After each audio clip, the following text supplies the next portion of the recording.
جیاوازی چێشخانەکەی ئێمە ئەوەیە ئێمە هەموو ئافرەتین تایبەتە بە ئافرەت بەڕاستی ئێمە وەکو چێشخانەی ئاغاژن بەشداریمان کردیە لەم فیستیڤاڵە پێخۆشحاڵین زۆر لە بەروەی یعنی هەست دەکەین جەوەکی خۆشمان ڕەخساندیە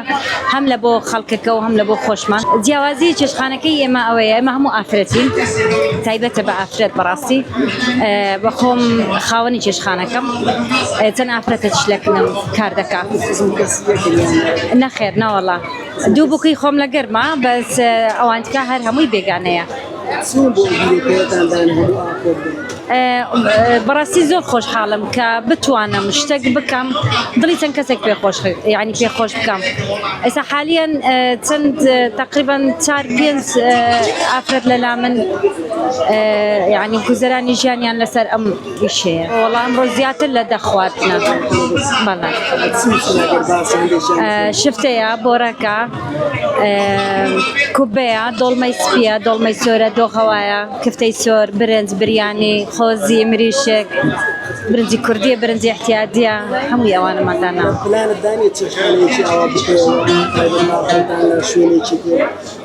بێگومان لە پلانمدا هەیە چێشخانەیەکی زۆر فراوان و یعنی تایبەت بکەمەوە زیاتر بتوانم کار لۆ یعنی نزیک 50 ئافرەت ڕێک بێخم زۆر پێم خۆشە یعنی ئاواتم ئەوەیە بخوای بیرۆکەینەوە کەمە لەگەر منداڵەکانمان دانیش بوون حەزم لەو ناوە بوو زۆر ئاغاژن ئەمە خەرچی شەقڵاوەینە یعنی زیاتر لەناو ئاغا و ئەوە یعنی کەسایەتێکی جوانیان هەیە